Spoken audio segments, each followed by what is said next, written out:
Lagi kali ini gue akan membahas anime yang bisa dikatakan underrated ketika dia rilis, yaitu The Apothecary Diaries. Ini anime menurut gue sangat luar biasa sekali, bagus banget dari segi cerita dan memberikan vibes yang menurut gue itu seperti nonton Detektif Conan. Enggak sih, maksud gue bukan kayak persis kayak Conan, enggak. Maksud gue dari main karakternya, dari MC-nya yang memang ya kesannya kayak Conan lah gitu. Lu kemana-mana itu ada kasus gitu, ada aja kejadian aneh-aneh yang lu harus pecahkan gitu loh. Dan kenapa gue bisa bilang dia underrated? Karena dia rilis di season dimana anime Frieren itu rilis. Jadi ya tentu saja anime mau yang bagus-bagus sekalipun ketika Frieren itu nongol, kalian juga mungkin udah pada nonton gitu ya. Ya itu akan di bawah Frieren karena Frieren memang sebagus itu, dan nanti gue juga akan berikan reviewnya. Oke, langsung aja kalian nonton video review gue.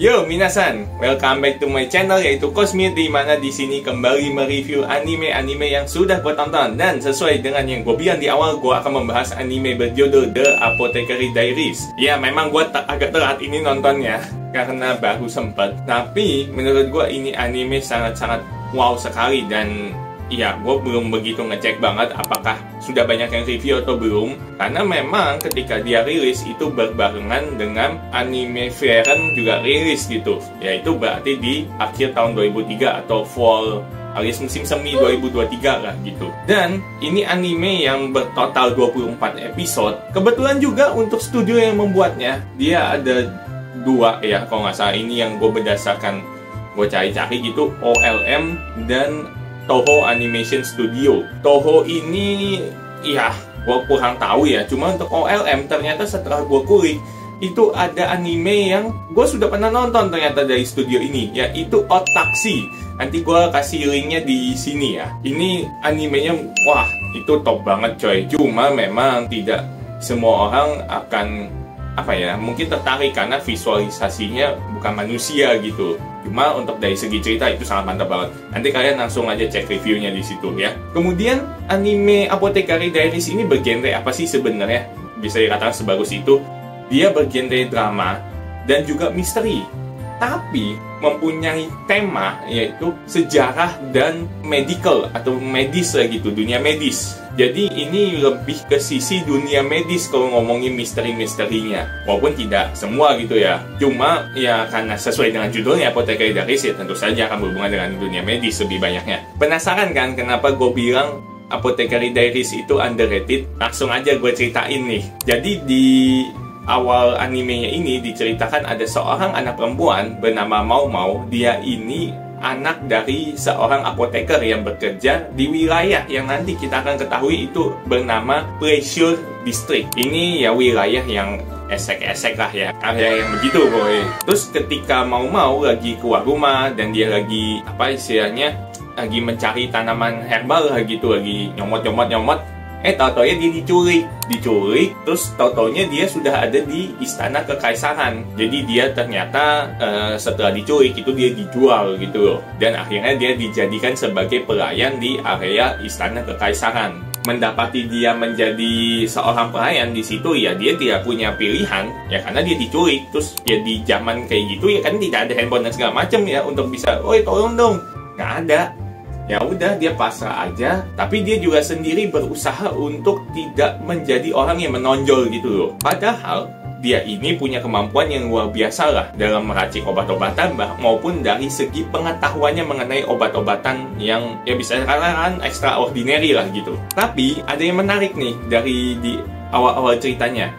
Mungkin peribahasa ini tepat untuk dia, yaitu serapat-rapat menyimpan bangkai pasti tercium juga. Itu mungkin memang sangat cocok banget buat Mau. Kenapa? Dia itu kan udah berusaha banget, gue nggak mau menonjol gitu. Gue inginnya tetap istilahnya humble, low profile, biar gue tidak perlu banyak terlibat masalah ini dan itu gitu. Ternyata tiba-tiba bukan tiba-tiba lah, pas dia datang ke istana kekaisaran itu, barengan juga timingnya dengan lagi ada wabah atau lagi ada kasus lah yang terjadi di area situ, dimana bayi kaisar yang baru lahir dari para selirnya itu tuh mendadak sakit dan sakitnya parah banget, gejala-gejalanya parah, yang bahkan mungkin orang-orang di zaman itu mengatakan ini kutukan, yang dimana ya salah satunya menyebabkan ada satu bayi yang meninggal gitu karena penyakit tersebut. Mau yang emang tipikalnya kepo, yang ingin tahu banget, penasaran banget orangnya, dia ngintip lah gitu ketika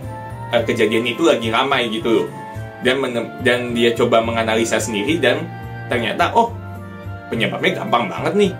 Tapi dia sendiri tuh nggak mau pengen menonjol gitu loh. Akhirnya dia coba pakai cara yang dia bisa sendiri lah gitu, supaya dia bisa ngebantu, tapi dia nggak harus ketahuan bahwa dialah yang membantu menyelesaikan masalah tersebut. Ternyata ketahuan lah sama si Jinsi. Jinsi ini ada salah satu eunuch.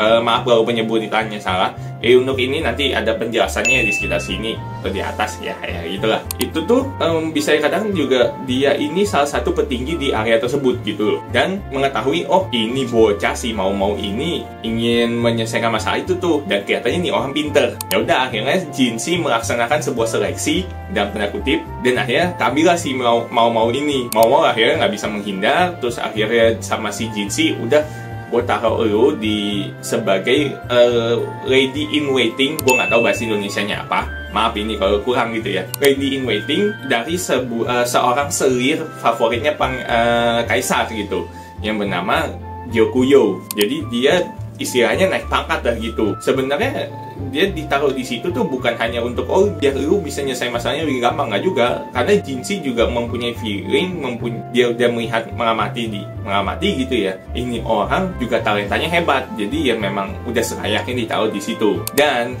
ketika mau sudah bisa naik jabatan gitu ya dalam waktu yang cukup cepat, di situ juga akan membuka banyak kasus-kasus baru yang akan mau selesaikan gitu, dan tentu saja kasus-kasusnya akan sangat menarik sekali gitu kira-kira ceritanya.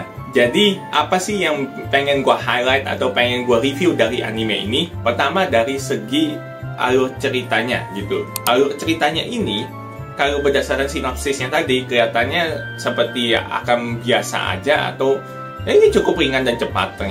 Ternyata ketika kalian nanti udah nonton gitu ya, dan gue udah nonton gitu, sebenarnya itu hanya berlaku di awal aja, karena nanti udah mulai ke pertengahannya itu nanti akan berubah gitu loh. Sampai ketika pada episode 7 ini, maaf agak spoil dikit gitu ya, ada satu kalimat yang membuat gua waktu itu sempat kepikiran, sepertinya setelah kata-kata ini akan berat sekali. Mungkin jalan ceritanya akan jauh lebih berat, dan ternyata benar dugaan gua.